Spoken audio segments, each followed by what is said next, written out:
Our two guests tonight really need no introduction. They've spoken for us before. They are very famous in their fields.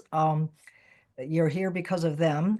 So I will turn over very quickly to author Paul French and moderator Frances Wood, who herself has also published very widely on China and has a special interest in this topic as well. They've been talking about this, as a dynamic duo for many weeks now, so they're pretty good at it. I'll turn it right over to Frances. Over to you, Frances. Well, it's an incredible pleasure for me to converse once again with Paul, although I'm going to leave most of the talk to him. I absolutely loved reading the book. It took me right back to the sort of old Beijing and the records of time there. That there are marvelous books about it, and Paul has made fantastic use of that in his book. But he's also covered incredible new ground, and I just always find it absolutely fascinating that someone who's so well known for his brilliant books on the sort of darker side of life in China in the 20s and 30s should suddenly find himself writing about sort of high society gossip. And tell us how you started. How did you get into this idea? Well, it was just years of sitting in Shanghai, and everyone who came through Shanghai, I mean, particularly back in the sort of late 90s and early 2000s when everyone was visiting and lots of tourists were coming through the city. One story they seemed to know about Shanghai was that Wallis Simpson had lived in Shanghai and apparently got up to all sorts of nefarious activities, which we can get onto, that were very scandalous and fit the reputation of Shanghai absolutely perfectly. And they all sounded fascinating and they all sounded interesting, yet they didn't really ring true to me. And they kind of never really did. So over the years, I would kind of look into some of these rumors and some of these ideas. And the reason that they were important, lots of people came to Shanghai and lots of people got up to mischief and lots of people did all sorts of things, fun and not so fun. The interesting thing was, of course, this is one woman who came to Shanghai who then went on to marry a king. Of course, that king had to abdicate in order to marry her. So she becomes a major figure of the 20th century and probably, the biggest celebrity that we've ever had. I mean, I can't read a biography of anyone. I'm just reading a new biography of Pamela Churchill at the moment, which is great, and the Duchess of Windsor pops up in that. Everything you read, the Duchess of Windsor pops up at dinners or at events or whatever. She's just a mammoth celebrity in the 20th century. What is she wearing? What is she doing? Where are they going? Phenomenal. So when she was, well, obviously when the Prince of Wales became the king, the problem of Wallis became a big one. What do we do about Wallis? Can he marry her? If he marries her, what does it mean? And it just wasn't really deemed something that could happen by the government of the day, the conservative government of the day, the Church of England particularly, and some in the establishment. Didn't used to call it the establishment in the 30s, but the aristocracy, if you like. I'm sorry. And so being twice divorced was a mark against her. Obviously, she had been married to Win Spencer during the time she was in China, and then, of course, Ernest Simpson. Being an American, which was a mark against her with a lot of people in Britain, those two things weren't enough. There had to be something else to sort of discredit her. And what they came up with was something called the China dossier, which sounds like it should be a document, a folder or something. Yet no copy of it has ever been found. And within this, it was supposed to be all of the things that she got up to in Shanghai. As far as I know, the China dossier rumors that went around only really mentioned Shanghai. And as we'll talk about, she actually spent very little time in Shanghai and most of her time in Beijing. What was interesting was that all of these stories go around. It's a whispering campaign, but someone very clever must have put this document together, or someone who was very connected to China, because all of the stories in it, whether it's that she posed for naked photographs for money, that she was part of an opium smuggling ring, that she worked for a gambling ring, that she had lots of affairs, abortions, etc. was involved with a senior Italian in China, who it was always alleged was Count Ciano, sorry, who was Mussolini's son-in-law by the 1930s and Italy's fascist foreign minister. All of these stories were true about other people, but none of them were true about Wallis. So there were two questions then, which is one, who are all the people that the stories are about, and why did the British government decide to concoct this document to undermine Wallis? And secondly, what did she really get up to in the year that she spent in China? And I think that comes out as a arguably much more interesting story than just the kind of salacious gossip. So that was why I wanted to dig into it. But secondly, as well, I'm always looking for stories that take place at interesting moments in China's history. When I did Midnight in Peking, it's 1937, and it's the Japanese attack on northern China, which is really the start of the Second World War. When I did City of Devils, it was really the Gudao, the solitary island period, and this weird moment when the Shanghai foreign concessions are kind of surrounded by the Japanese, but continue to exist for a couple of years until they're taken over after Pearl Harbor.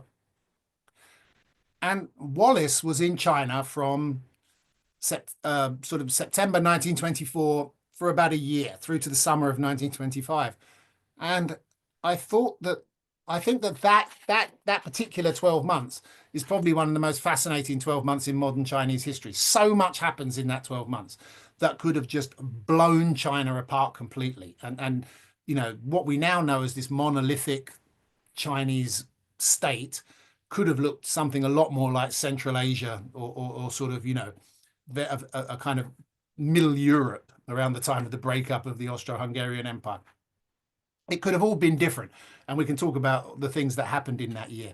So Wallis is both an interesting story in herself and also a story about, xenophobia and yellow perilism in the 1930s. But and the other side of that being, while people in Europe and America are being very xenophobic and yellow perilist and going to see all these Fu Manchu films and things like that, they're also fascinated with the aesthetic of China.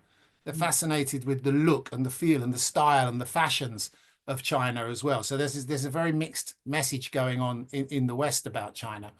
So all of that comes into it, and it was a good way of looking at, I think if I just published a book that said 1924, 1925, the year that was really important in China, I wouldn't really sell that many copies of it. I mean, some of the people on this Zoom might buy it, but not many other people. So looking at that year through Wallis Simpson's eyes, which I thought was interesting because, of course, she's in a protective bubble, but she also does see a lot of what's going on around her and obviously has to think about it and process it.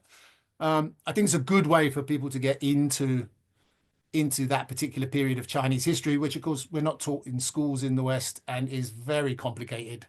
Lots of names, lots of warlords, lots of different governments buzzing around, lots of things going on. And it's a good way of getting into that. So that was why I thought she's a good lens to sort of look at China in the 1920s.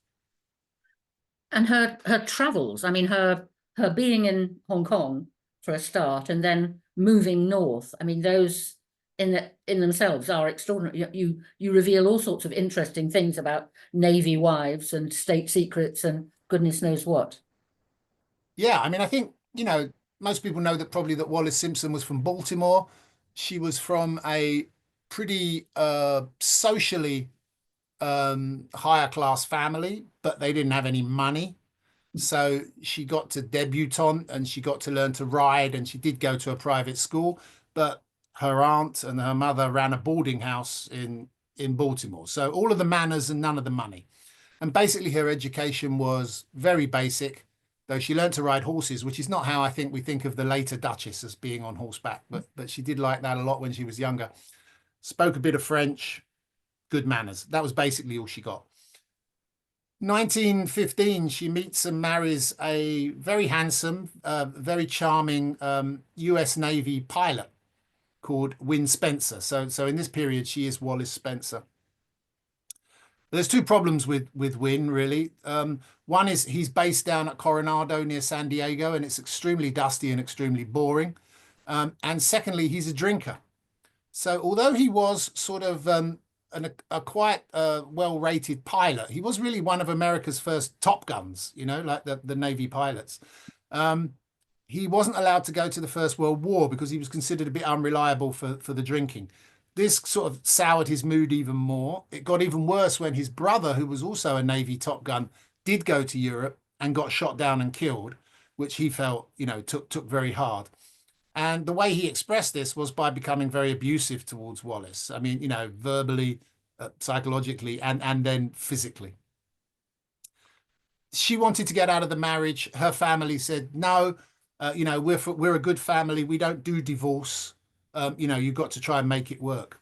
Well, the US government stepped in and helped by sending Win Spencer, her husband, to Hong Kong, to a thing called the Southern Patrol. And no one ever thinks about the Southern Patrol. I mean, I think people on this Zoom anyway will know the Yangtze Patrol. And if not, you've probably seen Steve McQueen in the Sand Pebbles. Going up and down the Yangtze, quite a glamorous job, based out of Shanghai. That was the US Navy running around Shanghai, going up as far as Chongqing, rescuing people, getting involved in skirmishes and so on. The Southern Patrol was very different because, of course, it was between Hong Kong and Guangzhou and the Pearl River, which was really solid Royal Navy territory.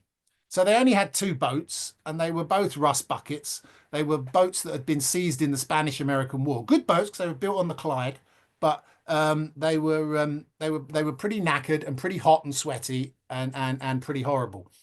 And they didn't really get to do much because the Royal Navy took care of anything serious.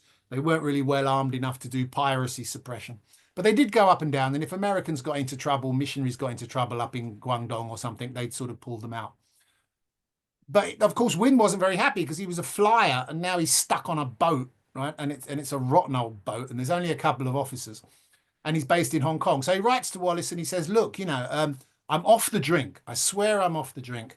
Come and join me. Well, at this point, Wallis had not thought for 1 second about Asia, China, Hong Kong. She never thought about it in her life.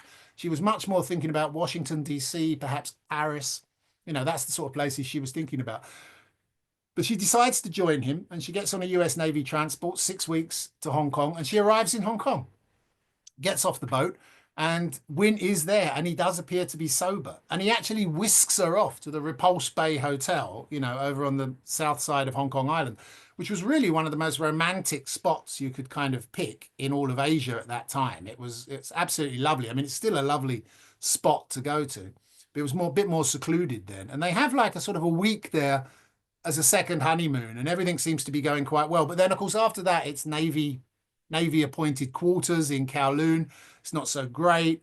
Win's off on his boat. He's not very happy about things anyway. Wallis is one of only a couple of Navy wives, US Navy wives in Hong Kong. There's really not much of a American society there. She finds the rigidities and the social hierarchies and everything of British colonial life to be impossible to penetrate. No one's interested in her.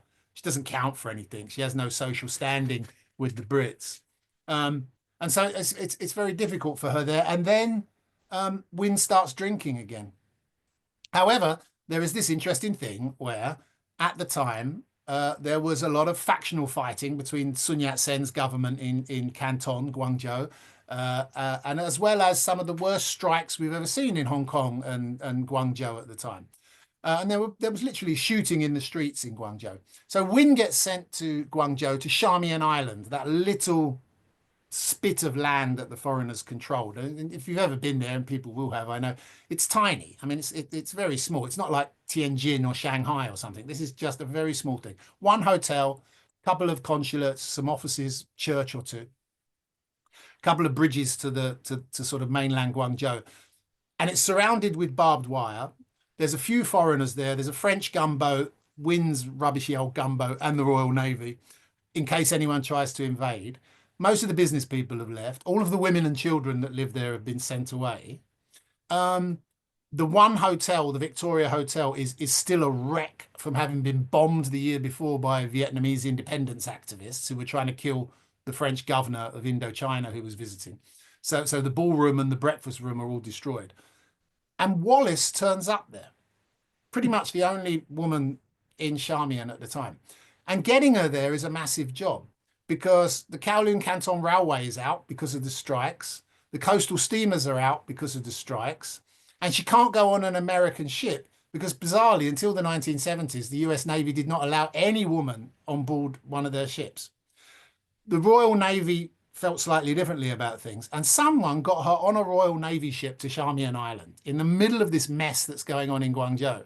And she turns up there and checks into the Victoria Hotel. Now, this, I think, is the first of what is a very interesting series of journeys that she makes that really explains her itinerary, which is slightly bizarre through China, particularly at the time because it was quite dangerous. That America didn't really have a very advanced intelligence service at the time. And it was trying to broker a peace deal between Sun Yat-sen's government in Guangzhou and the northern warlords who controlled Beijing and the north. They were trying to broker peace to stop China being broken completely apart into multiple fiefdoms. Sorry. And what they tended to do, if they needed, and they couldn't, the telegram system was out, the trains, no Shanghai Express, trains are out, coastal steamers are mostly not working.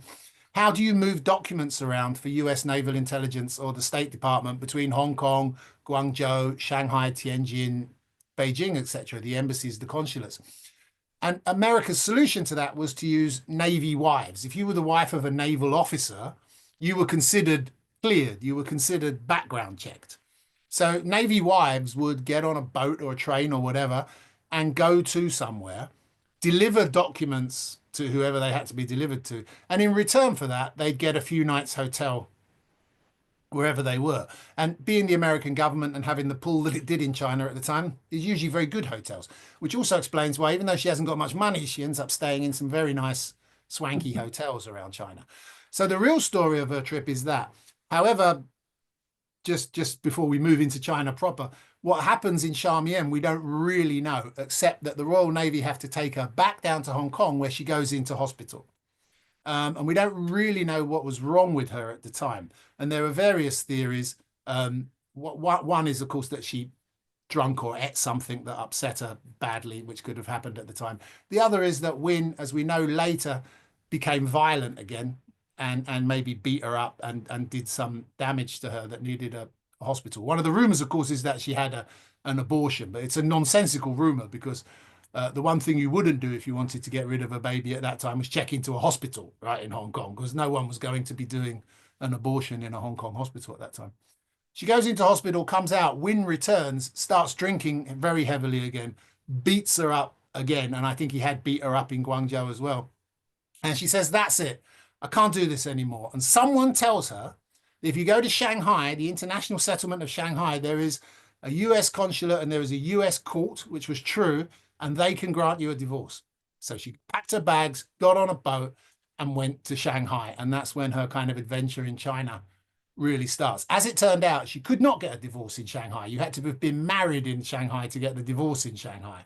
But by that time, she'd made the decision and she was away from Wynne and his fists and boots. And she was off. She was in Shanghai and her adventure kind of began. But she didn't stay there a long time. And as you say, not really long enough to accumulate all these sexual practices and so on, which the China dossier is full of. She moved on I'm not quite quickly. Yeah, I'm not entirely sure how long it takes to learn the famous Shanghai grip that she's supposed to have learned. I don't know if that's like an afternoon's or an evening class or sort of takes weeks to perfect. This idea that, was later used against her and still circulates everywhere on the internet, that, makes a matchstick feel like a cigar, which, of course, also led to the rumors that King Edward VIII, the Duke of Windsor, was not very well endowed in that department, which probably wasn't the effect that the China dossier writers wanted it to have, to sort of, insult the king. But she does Anyway. move on. I mean, the thing is, she does move on. I mean, Shanghai's quite a nice introduction. She stays in the Palace Hotel, right on the Bund, which is the best hotel. And again, this is where the Navy wives all stay, and it's on American money. She goes out shopping. She goes to the race club. She's right on Nanjing Road. She goes to salons. She doesn't really know anyone. She gets an introduction to a chap called Robbie, who, of course, she's always accused of having affairs with. But I mean, I think it's quite clear that he was a gay man, an architect that was working there. But he escorts her around town, and she certainly has a lot of fun. She is, of course, in Shanghai away from Wynne, which is great, but she's also away from a British colony. She's in a place that's full of Brits, but full of lots of other people too, and has a much flatter social structure.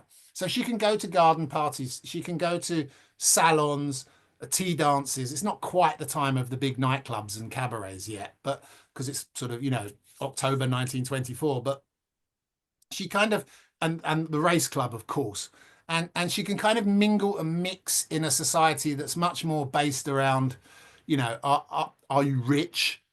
Are you pretty? Do you dress well? It's much more, Shanghai's much more based on those kind of things than the British kind of what school did you go to and who are your people kind of nonsense. So she likes it there, but after a couple of weeks, really only 2.5 weeks, she decides, although, the rumors are that you'd think she was there for the whole year, but she wasn't. She decides to move on, but it's a very odd move on because she now knows that she has to go back to America to get divorced and restart her life. And basically, she can jump on a sort of bus in Shanghai back to America. There's like 3 ocean liners a week going back to the west coast of America. But she doesn't. She decides to get on a coastal steamer to Tianjin. Now, this is interesting. Shanghai at that time, as well as being the sort of international settlement that's sort of full of gaiety and fun and money and all the rest of it, there is warlord fighting going on all around Shanghai. People think of the warlords as mostly being in the north. But of course, at that time, they were the war between the Zhejiang cliques and the Anhui and Jiangsu cliques as well were also going on. So Wallis is going to the races, she's going shopping, she's doing all sorts of things, but she's also seeing trains at the North Station arriving with, it's the wettest year on record, by the way, 1924 into 1925, coming in with gangrenous warlord soldiers and dead warlord soldiers, and then trains going out of the station with new recruits, and also boxes, wooden crates of ammunition and guns with stamped on the side of them, made in Germany, made in Great Britain, or whatever, So she is aware of the fact that there's fighting going on, not far outside Shanghai at that time. And she decides to go to Tianjin, which she cannot be unaware is in the grip of a massive typhoid outbreak at the time. And that if she gets there, we're now moving into November, she can't get out again because the port is icing up. And this is one of the last coastal ferries that can get in. And for several months, there are also, of course, liners that go to America from Tianjin, but they're not going to be going for the next few months because it's not an ice-free port. And the place is in chaos because the Americans are there trying to arrange a peace conference between the Northern warlords and Sun Yat-sen. This is not going so well, despite American efforts, because the warlords don't really want to talk to anyone. They just want to fight each other because that's what warlords do. And Sun Yat-sen is by now in the advanced stages of liver cancer, and so isn't quite, up to traveling around easily and convening these conferences. But still, she goes there. And when she gets there on this ropey old boat that is also at danger from piracy as well as sinking in storms and God knows what else, she gets there and she's met off the boat by a man called Clarence Gauss. And he's mentioned in all of Wallis's biographies. They all say she went to Tianjin for a night, met this man called Clarence Gauss, and then went to Peking. And you're like, okay, no one footnotes or even mentions who Clarence Gauss is. And Clarence Gauss at the time was the leading China hand in the State Department, a really, really knowledgeable guy with a lot of in-country experience, and the man the US government had tasked with trying to bring the warlords and Sun Yat-sen and the Southern government together to hold China together to get a kind of a peace deal, which of course never happened. And it was left several years later to Chiang Kai-shek to kind of march north and just say, join me or die kind of thing on the Northern Expedition. So she goes there. Why is the wife of, a minor ranking naval officer, who turns up in Tianjin, met off the boat by one of the most important Americans in China at that time? It can only be that she had something for him. And he arranges a room for her in the Astor House Hotel, which of course is a lovely hotel. And he then asks her to go to Peking. Now, this is a stupid move for her because she's still got a chance to get on a boat back to America and restart her life, but she doesn't. She goes 70 miles inland through bandit country. It takes a day and a half.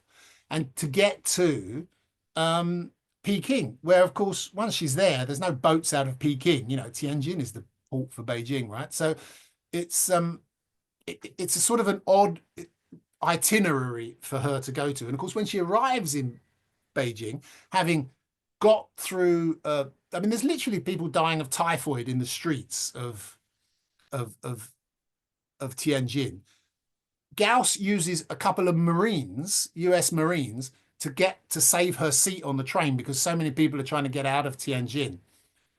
When she gets on the train, it's freezing cold. It takes a day and a half. The train has to keep stopping because of bandits, because of warlord fighting. And when she gets to Beijing, she's met off that train by the commander of the US Marine Legation Guard, Louis Little, the most senior American military figure in China at that time. And he escorts her to the Grand Hotel de Peking, and this starts her Beijing experience. The only thing she can be doing is moving documents around for these people, you know, because Clarence Gauss wants these documents. Louis Little at the US Marine Guard needs these documents. In her own memoirs, what does she say she was doing? I was in Shanghai, right? And I thought maybe I'd go to Tianjin and Peking shopping. Like in October and November 1924, with typhoid raging, warlord battles raging, crops failing because of the heavy rains. And so you know, banditry was rife. Peking was surrounded by warlords. It was a crazy time. Puyi is being expelled from the Forbidden City at this time. It's chaos in China, and she decides to go shopping in Tianjin, and then up to Peking. I mean, you know, of course, it's nonsense. She doesn't say what she was really up to, but that gets her to Peking, and this is really where the next 7 or 8 months of her time in China is spent, and where she really you know, comes to sort of really love China and appreciate China and adopt the aesthetic.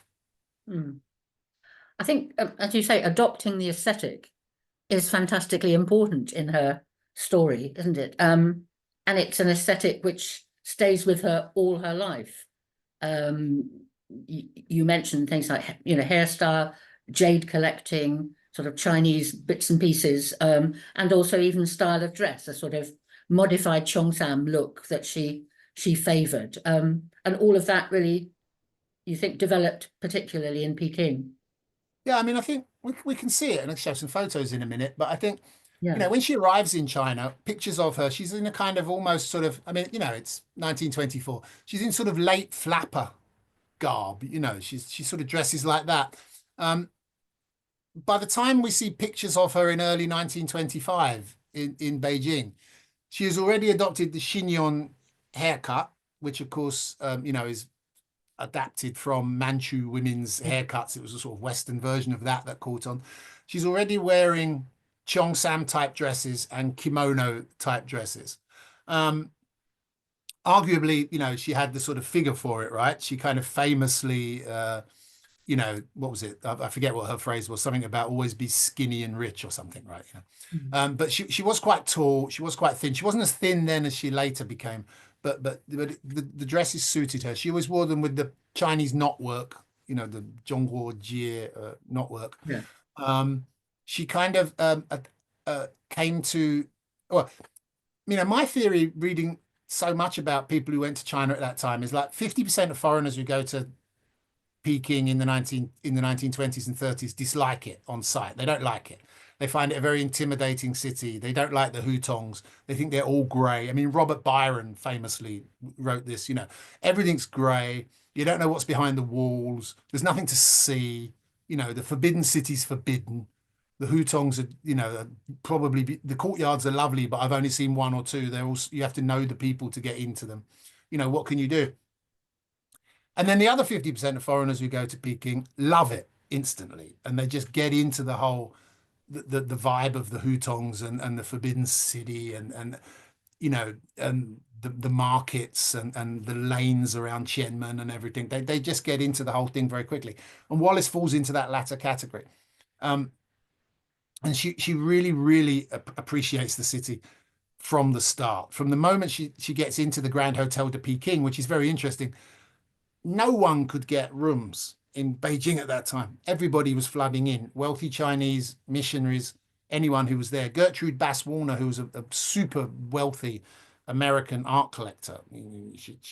Her collections form some of the basis of the great Chinese art collections in Chicago museums and so on. And she was a millionairess, and she had to stay at the Grand Hotel de Wagon Lee, which was a very nice hotel, but the #2 hotel, right? And she had to share a room with someone she didn't even know. Wallis walked in and got a suite at the Beijing hotel. I mean, that's American pull and American largesse for you.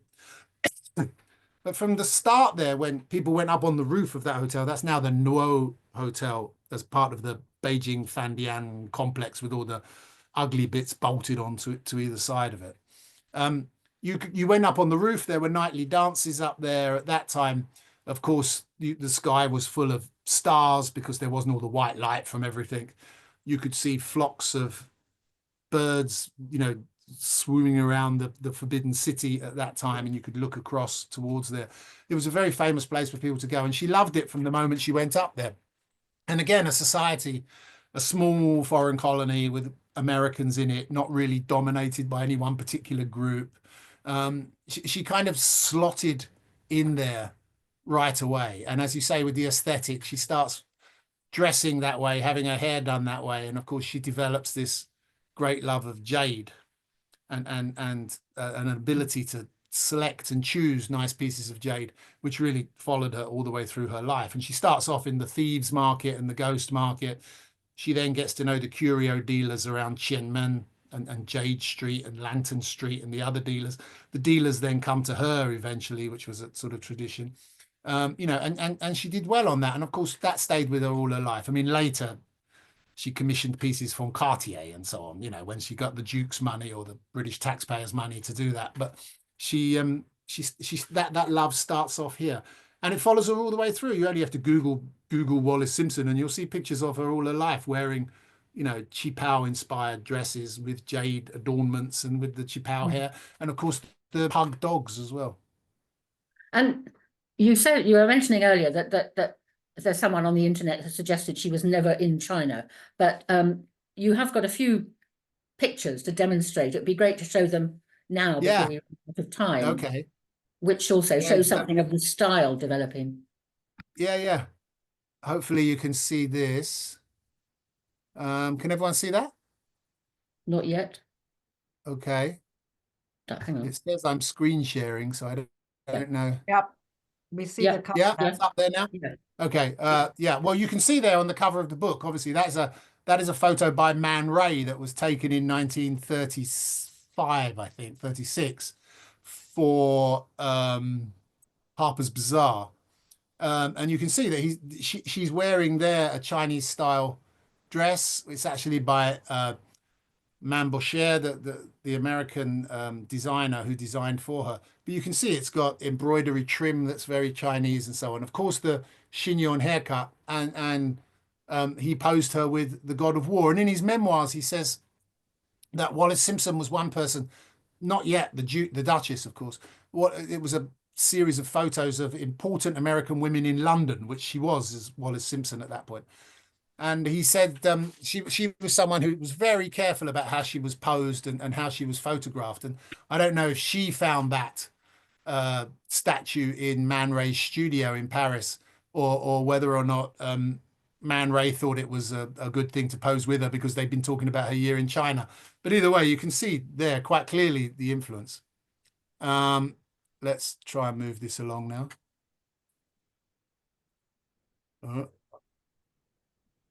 Okay, maybe I need to click on there. There we are. There's Wallis. I mean, I think this is when she first arrived. So you can see here that she's more in her kind of American flapper gear here. I mean, the hat is sort of much more what was the style in America at that time, and her hair bobbing out from underneath it. And of course, you'll all know where that is, at the Forbidden. And you can see her there. Here she is again. This must be about December 1924, January 1924, on Hohai Lake on those what they used to call rafts, I think, that would sort of get pulled around the ice there. And as you can see, she's with two Chinese soldiers, I think they are. So she's definitely in She's not on some frozen lake in Baltimore or something like that. She's definitely there. Now here you can see this is now the weather's better and we're into 1925, and you can see she has started to adopt, well, apart from the dogs. She very fortunately, just as American largesse was running out at at uh, at the Grand Hotel de Peking around Christmas, she bumped into an old friend who had been an army wife with her, a navy wife with her down at Coronado, whose husband had gone to the First World War, been killed. She'd followed and been a nurse, met another American man there, married him, and he turned out to be super Gilded Age rich, New York Railroad money. And they were traveling around the world, and they'd settled in Beijing and taken over a beautiful courtyard on Shijia Hutong. So if you know where, people will know where the Beijing Hutong Museum is on Shijia Hutong, which was another family, but it's a couple of doors down from there, and I don't think you can. I think some Lingdai owns it now, or lives there now, so you can't get in. But so they were in there. And when I say a courtyard, I mean the entire thing, a really big one with stables, beautiful gardens, and plenty of room for Wallis to stay. Herman and Kitty Rogers were their names. Herman was working on a book on China, the history of China, which never appeared. So I think that was a sort of dilettante thing that he was doing. And Kitty was a bit bored. And so when she met Wallis was asked to move in, and they were companions. Also, it was good for Herman as well, because Herman liked riding horses up on the Tartar Wall, at dawn, which people did. And Kitty wasn't very horsey, and Wallis was. So all of a sudden she was out. So they had plenty of room for her, and it was a lovely place to stay. And you can see already she's adopted the chignon hairstyle. She's wearing a sort of kimono type silk number there. It's very hot, of course, in the summer. So she's already adopting that style when she's there. Herman, who you see here, was rich enough to rent a temple in the Western Hills. And I have a lot of details about the temple and the whole temple life. Foreigners would rent temples up in the Western Hills, the Fragrant Hills. He had the best one, Black Dragon Pool, and they would go there. The pool was big enough for them to swim in. So I don't think you see pictures of Wallis Simpson in her swimming cosy that often, really, when you see her. And I don't think she wanted these photos sort of being repeated around all over the place. And I couldn't use some of them in the book because the person who owns them was very worried that, the Daily Mail sidebar column would get hold of them and sort of, use them all over the place, which they absolutely would have done. But you can see them here swimming. Here's another one of them swimming. This is at the American legation, which many of you will know at the far western end of the legation quarter, butting onto Tiananmen and what's now Tiananmen Square. The Marines, the US Marines, built a brick swimming pool there, and any American citizen in Beijing could go to it. And you can see Wallis here on the end, in her swimming cosy, having a fag by the side of the pool as well. Of course, massive smoker. Next to her is a man called Eddie Mills. And Eddie Mills is an interesting American. He was in Beijing for a long time. He worked for what was called the Salt Gabelle, which was a sort of organization that taxed the salt industry, but was run by foreigners. And she had met him on the train from Tianjin to Beijing. And when she was very nervous about bandit attacks, he had kind of calmed her down and given her a little, of course, the buffet car was out of order because of all the disruption. He had given her a swig from his... what do you call them? Those hip flask that he had. I don't know who this other woman is in the swimming costume or the other women, but it was a great place for Americans to gather. And as you can see, Wallis was there. And well, at that time, I mean, again, we don't think of the Duchess of Windsor as a great one for going down the swimming pool, but she was. Here she is in the middle. This is slightly different attire because they're out at Paomachang, which is just outside of the Tartar Wall, which was where the Beijing Race Club was. A rather rough and ready place compared to the grandeur of the Shanghai Race Club, but it did have a stand. It was very dusty. And so they would sort of, this I think is kind of race club attire for the weekend races in the spring. The women would ride. They could ride not on the racetrack, but in the mornings there would be a paper hunt. And the women could ride in the paper hunt. This we could talk about as well is the one great love affair she had while she was in China. She's more flappery here in this dress as well, with Alberto de Zara, who was the top man of the Italian Navy. Due to reasons of the boxer protocols and so on, the Italian Navy was the embassy guard for the Italians in Beijing, and also had complete control of Shanghai and the great fort out there, which was at that time a sort of a weekend residence for the Italian ambassador. Everyone else, of course, went to Beidaihe, the Peitaiho, the seaside resort. But the Italians all went to Shanghai because they had control of it, and there were Italian troops stationed out there. Alberto de Zara was the only man with two things: the keys to the old Dragon Fort, which the Italian ambassador did not use that often, and so he would take Wallis out there for a little lover's tryst. I mean, after Repulse Bay Hotel, and then this beautifully appointed, because apparently it was a mix of Italian and Chinese antiques, and it was very lovely. No electricity, all lit by candles. They would go out there and have sort of weekends away. And he also had the only Fiat Spider sports car in Peking at that time, so she could race around in the sports car with him as well. He was he was known as Dashing de Zara. Here's another picture of him. Sort of, if Cary Grant was to play him in a film, that's how he'd sort of look. He was an Italian. He became an admiral. He wrote a memoir later, which is only in Italian, but he talks very fondly of Wallis.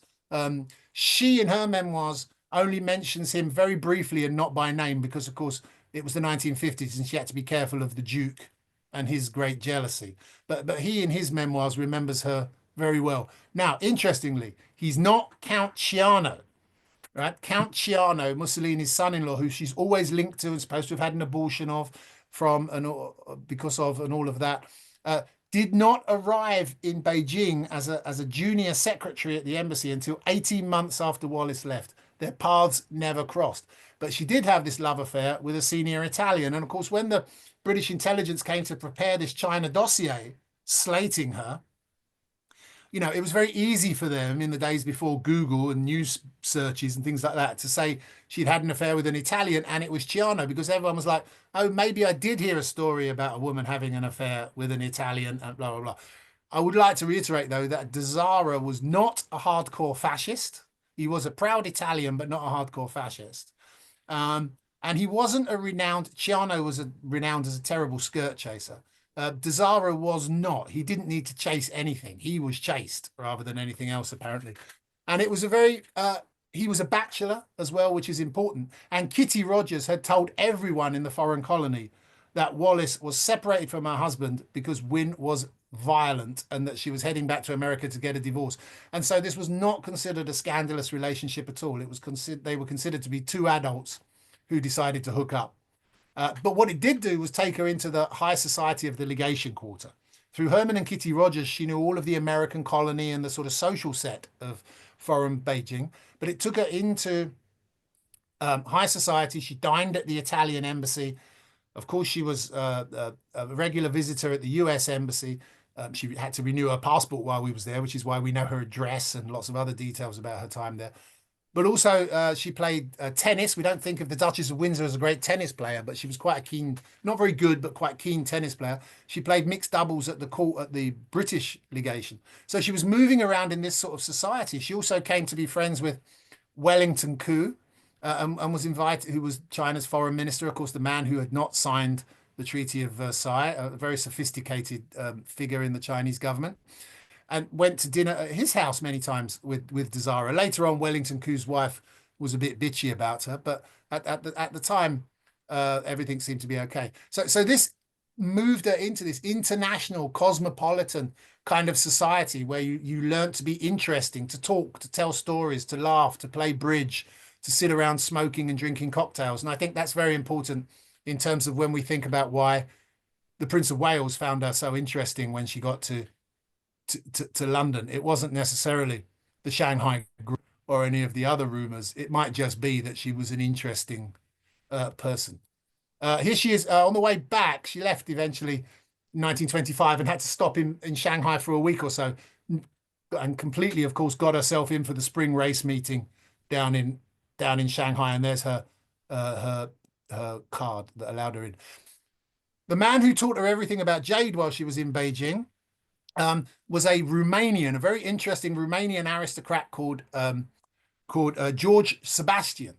And George Sebastian traveled around the world doing various things. He took Wallis under his wing, taught her a lot about antiques and curios and things like that, which gave her a real education on kind of jade particularly, but other Chinese antiques as well. He later moved to Tunisia, married a much older woman, which was a sort of a camouflage marriage. He was a gay man. And again, lots of rumors about her with him, but he was most definitely a gay man. And he built a beautiful place called the Villa Sebastian, which if you ever go to Hammamet, which is a nice seaside resort in Tunisia, is now an art museum. And you can see Wallis here with Ernest Simpson just poking himself in at the side. So this was when she had moved to London and they went down to Tunisia. So it's showing that she kept contact with these people she knew in China. And all of the biographies of her say, oh, George Sebastian down in Tunisia was Ernest Simpson's friend. Very unlikely. Simpson was a shipping broker. He didn't know people like George Sebastian. Or it was the Prince of Wales's friend. Well, the Prince of Wales didn't know Romanian antique dealers either, right? So this was Wallis's friend from China, and they stayed friends forever. She unfortunately wasn't able to visit him later when she was the Duchess, because the Foreign Office in London didn't like the idea of them going to Tunisia, because it was seen as being somewhere under Italian control. And of course, we were about to go to war with the Italians. So that couldn't happen. And again, just to mention Herman and Kitty Rogers, here you see Herman in the double-breasted suit, Kitty, and then, of course, Wallis, and Perry Brownlow, the Duke's equerry there. This is in the south of France. So all of these rumors that Wallis had an affair with Herman and broke up their marriage, or there was a menage a trois, or she had a lesbian relationship with Kitty, which broke the marriage, which was all in the China dossier, all nonsense.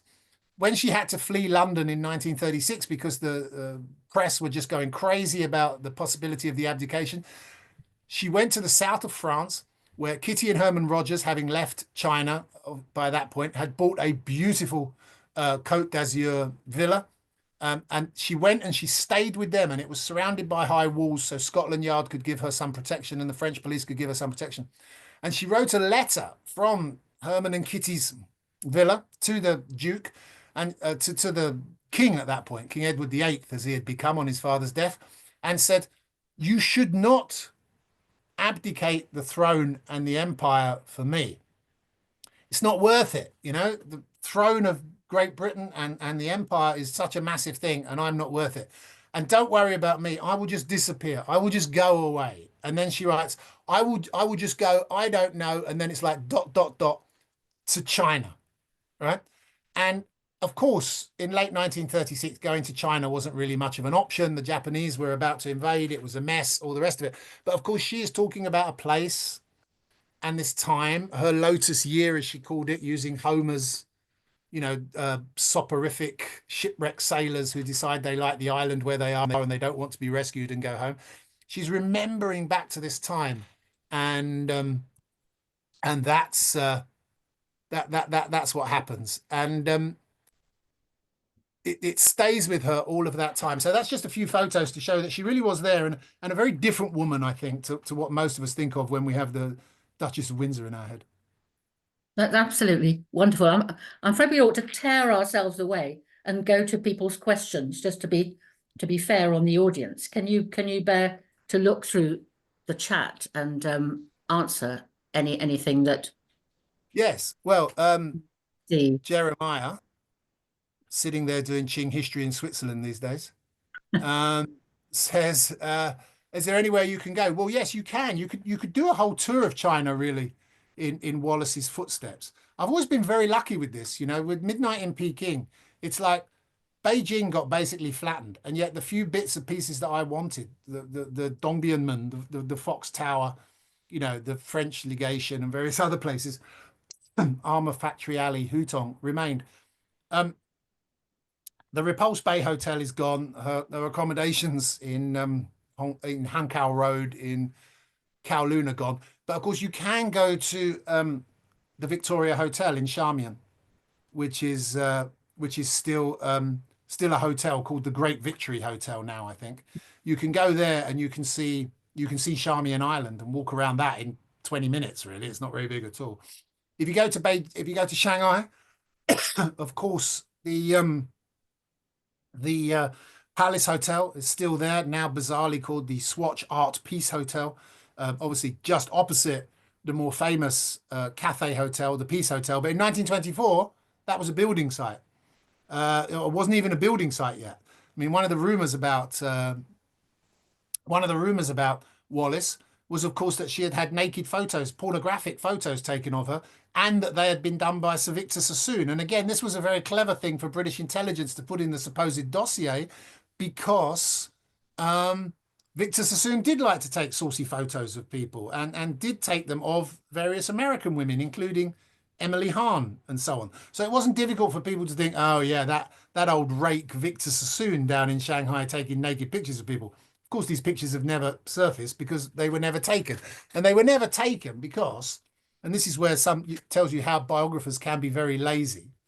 A simple search will tell you that in the time that Wallis was in Hong Kong in late 1924, Sir Victor Sassoon, his father had just died, was in Bombay. He had become chairman of the Bombay Municipal Council.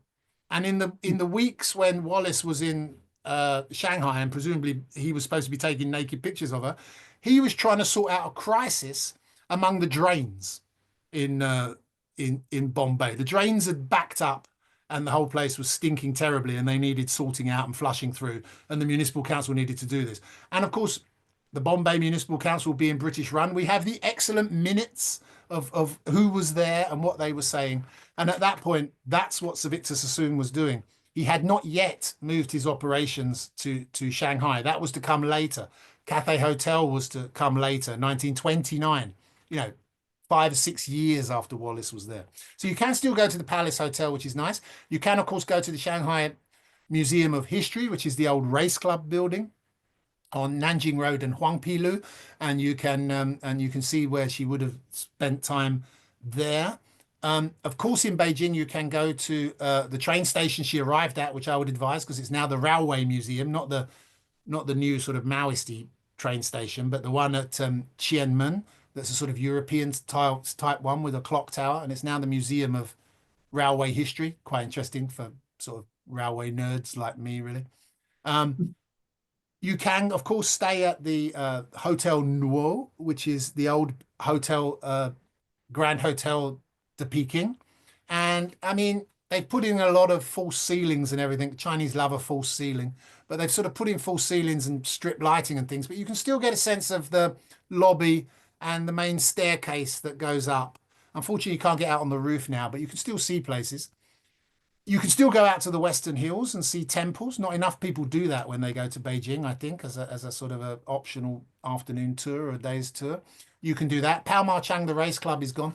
And as I said, you can't get into the Hutong courtyard that she stayed into, but you can, of course, visit the Shijia Hutong Museum, which is a wonderful museum.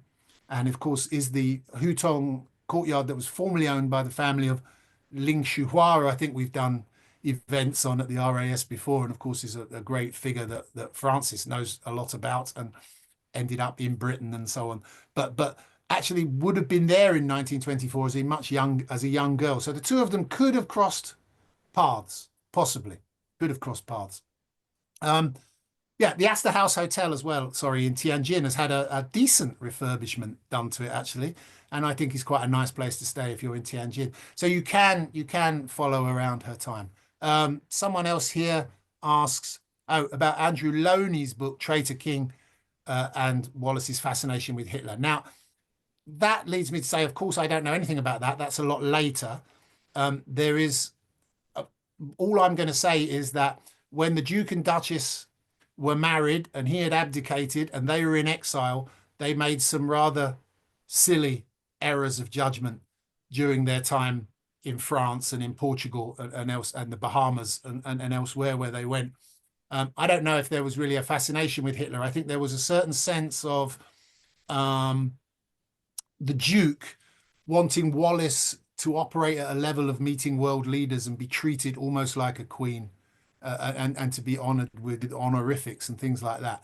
And so they did certainly get involved in that. But I think that was Edward VIII's thing. There's no real, certainly there's, first of all, the idea that she'd always been interested in fascism goes back to the rumors about her time in China and the relationship with Count Ciano, which never happened. So she was never involved with fascism when she was when she was there. And in fact, her circle of friends was a very liberal, what's the word? Sexuality mixed group of people, right? It was quite a bohemian kind of set. And for some of the Americans, I really think I'm trying to sort of. There was a section, of course, among the American colony in Peking. There were businessmen and there were diplomats and there were soldiers, of course, the Marines.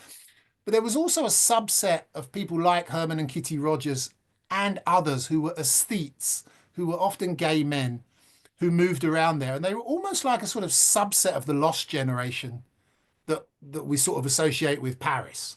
So no big names like Hemingway or Dos Passos or so on. But there were a group of people who were looking after the First World War to find themselves, who had the money to do so. China was somewhere where you could live even cheaper than probably Paris at the time. And they did work on books and they did work, there were artists. None of them are really standout brilliant, but they were kind of working away on various things. And some of the great collections that are in American museums, particularly of Chinese embroidery, paper, origami type things and so on, were started by people who were part of that. Almost, we could call it, I think, a lost generation. And she mixed very much with that. She was not knocking around with a load of jackbooting fascists. Sorry, someone else says, after she left China, what was her relationship with China? Well, nothing really, except, as I said, she kept in touch with George Sebastian. She kept in touch with Herman and Kitty Rogers. I think she kept in touch with other people as well. Of course, she kept up. There were various things that she bought in Beijing, I think, that traveled with her forever. So I have a series of photographs where you can see her after she returned to the US, divorced Win, married Ernest Simpson, moved to London. She lived actually just around the corner from where I am now on Bryanston Square in Marylebone for a time. And you can see pictures of that house, of that flat. It's a sort of mansion block, what we call a mansion block. And she has a Chinese screen, and on a coffee table in front of her, she has a couple of lacquerware boxes and a little ivory elephants, 3 or 4 ivory elephants. And then you can see these again when she became the Duchess and lived in the Villa Windsor in the Bois de Boulogne in Paris. There again is the screen. There are the little elephants. There are the lacquerware boxes. She also did continue to buy Chinese items from a dealer on Bond Street, and we have the receipts for that. Chinoiserie as well as genuine Chinese. So she kind of kept up an interest. There is a fascinating photograph that I've never got to the bottom of, and I couldn't afford to put in the book, of the Duchess in Spain on the set of 55 Days in Peking. And she's sitting on one of those kind of director's chairs, and she's talking to Charlton Heston, who, of course, plays the head of the US Marine Guard in Beijing during the Boxers. And I'm like, why was she on the set for a start? Is fascinating. But also, what conversation did she have with Charlton Heston? Did he know she'd been in China? Did she tell him she'd been in China? Did she look around her they're in the middle of a recreation of Beijing, right, for the film that was done on a set just outside Madrid, I think, or somewhere. And she presumably is going, this looks very authentic, or this looks nothing like Beijing. And I'd love to know what the conversation was. And then I think, obviously China during the Second World War is inaccessible. She's obviously not going to be very interested in communist China. So I think China sort of slipped from her, not aesthetically, but in terms of the idea of ever going there again, it became impossible. Oh my God, there's loads of questions here. What time is it? Sorry, Francis. I don't know if you can see these as well. Yeah. You may have a thought on this one. Famously, Wellington Koo's wife, whose name I can never remember, the Indonesian one, Madam Wellington Koo, says in her memoir that she wrote much later that Wallis Simpson only knew one sentence in Chinese: "Boy, bring more champagne," which is this famous one. But I sort of went back and read that book. It's written much later, during the Second World War, when Wellington Koo had to leave Paris as the Germans invaded and came to London, and she was in one of the grand hotels. And she wrote a very, very bitchy memoir that is bitchy about lots of people. I really doubt that Madame Wellington Koo paid any attention to Wallis Simpson, who would have just been an American woman on the arm of Alberto de Zara. Whether or not she got into any conversation with her, I doubt. Whether Wallis, I mean, I don't know what this, I mean, we can all translate "boy, bring more champagne" into Chinese, but I'm not sure that's the one sentence of Chinese she learned. And anyway, I'm quite sure you could have just said in English, "Boy, bring more champagne." In fact, I'm quite sure they would just bring more champagne rather than having to call them. But the fascinating thing is Herman and Kitty Rogers had a Chinese teacher, and every day they would do an hour or two of Chinese, and they were trying really hard. Wallis joined them in those classes for a while, but she didn't last very long. She had her own rickshaw puller who took her around. He spoke sort of broken English. They spoke a bit of kind of pidgin English together. Of course, the curio dealers and the antique dealers she dealt with all spoke English because that was their livelihoods. So I don't think you can do that. Oh, someone mentioned Charlton Heston down there. I haven't read Charlton Heston's diaries, so I'll have to have a look at that. I've just seen there is a photo on one of the photo agencies, Getty or someone like that, Alamy website, that has this picture of her on the set of 55 Days in Peking. Chips Channon. Yeah, I waded through Chips Channon's diaries. Lots of people said things about her later. He was surprised to find her mousy, you say. Oh, well, not the libertine he expected. Well, he'd been sold that story. Someone who I'd sort of rely on a bit more was sort of Cecil Beaton. Cecil Beaton photographed her and drew her quite often, because obviously she was always in and out of Vogue and Tatler and Harper's Bazaar and so on, and around Beaton's sort of set, and would have been very keen for him to do it. He claims that he saw cine film, like kind of early home movie film of her somewhere in China, dancing around or in fancy dress or something in Peking, maybe at the temples. And that the one thing he noticed, by this time she's the Duchess, but what he noticed was that she seemed to be carrying a little more weight at that time, and that she'd become very skinny since she'd become the Duchess.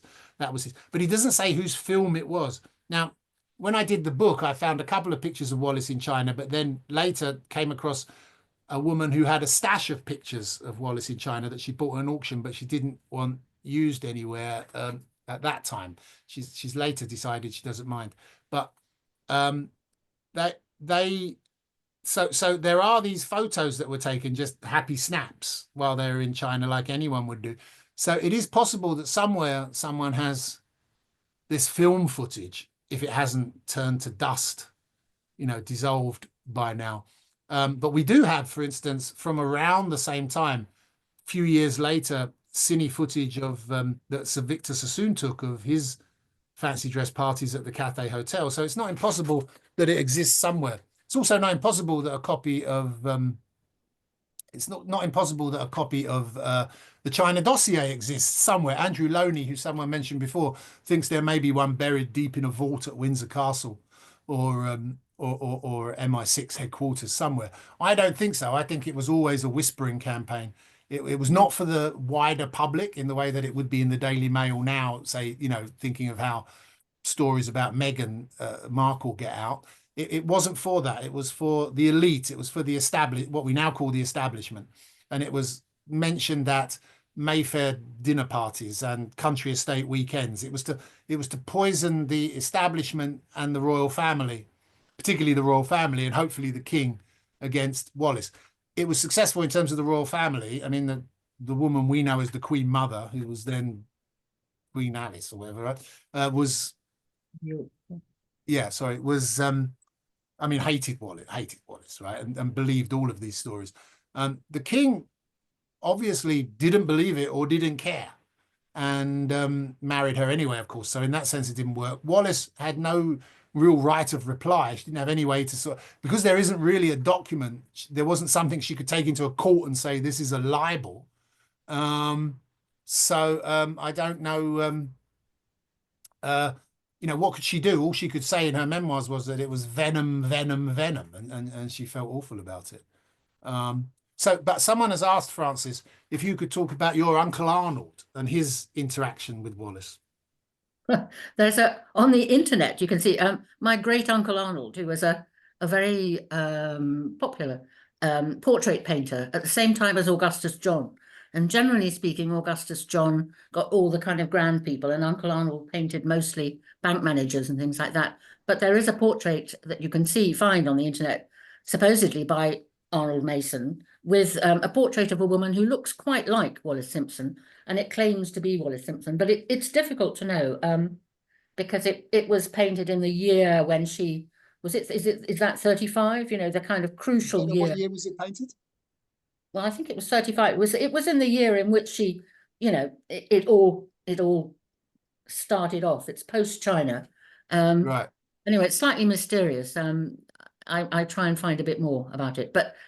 And I was going to say, someone mentions Chips Channon, who said he found her mousy. I don't know if you read Chips Channon's diaries. I mean, he was a very well-known social diarist and MP for a very long time. And one of the things about Chips Channon is everything he says about everybody turns out to be completely wrong. He's always making wonderful political predictions, but inevitably the reverse happens. So I think one can, you know, that's a pinch of salt thing. Mousy, he probably meant, you know, a lion. Fantastic. I think one of the problems with the China dossier was it kind of gave everyone permission to have a go at Wallis. So, I mean, you know, even people that you read, like sort of Osbert Sitwell, Cecil Beaton, you know, these figures that buzz around the aristocracy and the elites and so on, all thought it was quite funny to make comments about it. Daisy Fellows, you know, who sort of kept marrying very rich men. She made lots of jokes about the Shanghai grip and things like that, saying, you know, I could grip harder than Wallis can and blah, blah, blah. And that Shanghai grip, by the way, is an interesting one because 10 years before, of course, when Rudolph Valentino had his movie out on the Sheikh and lots of women were running away and marrying rich Egyptians, and the Arab prince aesthetic was very much in, and the British manhood was slightly worried they were going to lose all their women to Egyptians and Arabs. There were rumors that went round about the Cairo grip. So you know, there was the Cairo grip, then the Shanghai grip. I don't know what the next grip's going to be, but you know, it's kind of one of those things that gets pulled out, you know, with whoever we're being a bit racist about at the time. And of course, that mid-1930s is a period of great yellow perialism in novels and Hollywood B movies and so on. So, and of course, John Colton's play, The Shanghai Gesture, which sort of indicates white women with opium and libertine, and the idea that a white woman in the East will always lose her moral compass, and what is she doing there unaccompanied? That was banned in the West End and banned on Broadway as well. But of course, slightly later, Joseph von Sternberg turned it into the movie, The Shanghai Gesture, which is, you know, Madame Jin Sling's Shanghai casino with what's his name, Victor Mature, with his Tarbush Egyptian hat on, down in running the casino, and poor forgotten the actress's name now. She was a very beautiful actress that often played kind of European characters but was American. She is getting hooked on opium. She is being almost sold into white slaving and all this sort of thing. And that was von Sternberg's film that he made, that came out in 1941, but was of course slightly later. And of course, people also had in their head the idea of von Sternberg's first China film, Shanghai Express, and Marlene Dietrich as Shanghai Lil, and the idea of a white woman as a China coaster, you know, living on their wits up and down the China coast with different men. So all these ideas were around that people could slot Wallis into very neatly. Yeah. That's all the questions we have, except the one that asks why the Kindle version of my book is £15.99 and whether or not the price will come down. Well, I'm afraid while it's selling so well, you know, they're not going to drop the price. But yeah, like everyone, the price will drop. Mine might take a bit longer, hopefully, than Boris Johnson's did. But yeah, it will last a bit longer, at least until Christmas at those exorbitant rates, I'm afraid. Oh. Thank you both so much. I would like to point out, by the way, that according to my publishers, I outsold Johnson by 5 times last week. So I'm quite happy. I'm not surprised. I'm not at all surprised. Um, one quick question for each of you. First, Paul, do you think Wallis had any regrets at the end of her life? Any regrets? Having researched you having researched everything everybody said about her. My only argument is I know everyone comes to this book with an idea of Wallis Simpson in their head. And I've had that before. I've written about Shanghai before, and everyone comes to Shanghai with an idea in their head, right? All sorts of things pop off, you know, jazz, opium, imperialism, whatever, right? And so we end up with an image of Shanghai, and everyone has an image of the Duchess of Windsor, particularly here in the UK, you know, where it's so much a part of the national story. And I mean, well, also, I was just in Baltimore recently, where she came from. We launched the American edition of the book in Baltimore, where they are super Wallis Simpson knowledgeable, and got a fantastic turnout at the wonderful Enoch Pratt Library in Baltimore. It's a great city, Baltimore. It really is. And people were very much like they seemed to like me because they liked last an English person had come to talk about Wallis Simpson in a non-disparaging way. Whereas normally she's like that woman, famously, you know, she was referred to. My only argument about it is, of course, they made mistakes later. She became whatever she became. Maybe she regretted marrying the Duke. I mean, that sort of said. Maybe she had other affairs. Maybe the Duke was a bit useless. I don't know. Maybe it was obviously a very odd and strange existence that they had. And for her, it went on for a very long time because she was very long lived. The only thing I'd say is, when you think of Wallis Simpson or anything, remember, this is a 28, 29-year-old Wallis Simpson, a woman who has come from Baltimore to Hong Kong, is an abused woman, right? Physically abused woman who has to run away from her husband and restart her life in what happens to be quite a dangerous but sort of protective environment as well. It is both of those things. And I don't think any of us, you know, at whatever age we are what we were at 28, right? This is a very different woman who had had very different life experiences. And then, you know, when she's 38, she's in London and meeting the Prince of Wales. When she's in her 40s, she's marrying the Prince of the abdicated king. You know, she then in her later years, of course, is in exile in Portugal, in the Bahamas, and then, of course, for many, many years in France. Um, and all of that. So none of us are what we were when we were 25, right? You know, we've changed our opinions, we've changed our friendship groups, we've changed our politics, we've changed whatever. That's all I have to say about her. Is really this is a Wallis Simpson that isn't talked about very much. It's a younger Wallis Simpson who is whatever the word of today is, a sufferer of abuse, who strikes out on her own and finds for the 1920s, quite a rare level of independence and sophistication and so on. That I think my impression of her is that she would be a very interesting person to have sat down with and talked to. She was always very fashion forward. She was always interested, as was the Duke, in the modern, the latest thing. She was always interested in aesthetics, interior decorating. You know, she of course was famously not a great reader or anything, but she loved interior decor. She loved design. She loved jewelry and so on. And I think that would have made her a very interesting and fascinating woman. Great. And Frances, I'm very interested in a woman's perspective on her. And I think this is Paul's last sentences were also a great segue because he paints a very sympathetic picture of her. And you know, you would have understood what a young woman goes through it being plopped in China at an odd time of history, and has all kinds of adventures. I'm not saying you lived the life that she did, but you would probably understand, a few things about what she went through. Did it have a big impact on her? Would she have been a totally different person had she not come to China, or had she stayed in China longer? What do you think she took away? Maybe beyond the hairstyle and the love of jade and the clothing. Was there any sense of, like, do you think she took away anything philosophical, or even building her self-confidence from her experience in China? I mean, I've been thinking about this morning earlier, I was thinking about the book as Paul sort of conveys her. And I feel very sorry for her, because I think, again, even we can say someone of 28, 29, I mean, in those days, she couldn't get a divorce easily. She couldn't do women were so constrained.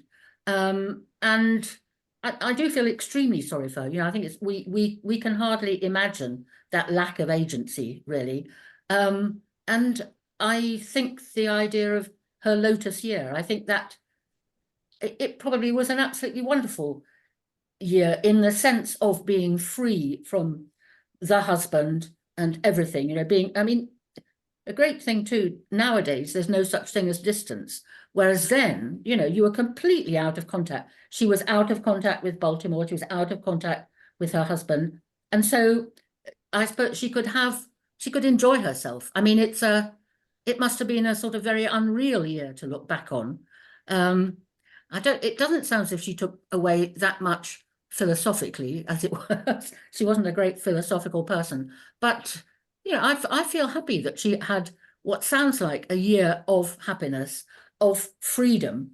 And then, it's quite sad at the end, Paul says, she's turning 30. She's got to really think about how she makes her way in the world. And she goes back and makes, what does seem to be, unfortunately for her, a bit of a mistake, really. She gets kind of stuck with the Duke, and then she can't kind of abandon him. So I think I imagine she would have still looked back on it as a Lotus Year. I mean, it's a long time later that she writes her memoir, and she refers to it as a Lotus Year. So she saw it even then in the 50s, or whenever she was writing this memoir, that, that was a kind of a period of freedom that she never enjoyed again. It's quite sad. Thank you. Thank you both, Paul and Frances. You've been say, by the riveting. way, We've been I would riveted. say, We've been riveted here. Melinda, I would say, given that this is an RAS audience, that year is incredible, and I tried to bring that out in the book, which is, if you look at that year from late 1924 to summer of 1925, Puyi is expelled from the Forbidden City. Hong Kong sees the worst labor strikes it's ever seen. There's factional political fighting and labor strikes all across Guangzhou. There's warlord battles from Guangzhou up around Shanghai, all the way, of course, up to the north. The foreign powers, particularly Britain and France, are looking to pressure China to increase the size of their concessions in Tianjin and Shanghai. The Japanese are eyeing up northern China and interfering, and supporting warlords and so on. And in March of that year, Sun Yat-sen dies of liver cancer, which creates an enormous political vacuum in the country, yet again at a time of warlord violence. And then what really drives Wallis to make a decision to leave, which really sort of ruins her Lotus Year, is phenomenally important as well, which is the May 30th incident in Shanghai, where the foreign policeman, British, orders the police to fire on student protesters and kills some of them. And this leads to massive anti-foreign demonstrations around the country, which Wallis gets caught up in. She gets jostled by crowds. Her rickshaw gets graffitied. She has to hide inside the shop of one of the curio dealers she knows when there's a demonstration going on. And she really decides that, I not only am I approaching 30 and I need to get back to America and sort out this divorce and move on, but also the place is crazy, right? I mean, it's very unclear what's going to happen. Sun Yat-sen is dead. The warlords are raging. And now there's anti-foreign riots going everywhere against what is quite a small group of foreigners in Beijing at that time. And so she makes that decision to go. And I think that, along with typhoid outbreaks, cholera outbreaks, the wettest year on record, which destroyed crops and led to not just warlord troops rampaging, but bandits and banditry all across the country. There was so much going on in that year that she was there. That also makes it just a fascinating time and a potentially very dangerous time to to your health or from violence to have been in China. Well, congratulations to you, Paul, for having brought that whole thing to life. Have chosen so well to the tone and the level of detail to bring the story alive. One of our members has also, on the theme of this day in history, one of our members, Kristen in Tokyo, reminds us that King Edward VIII actually abdicated the throne on this day. Actually, I think it was Yesterday. December 10th, but it still is the 10th in some parts of the world. So yeah, what a timely anniversary topic.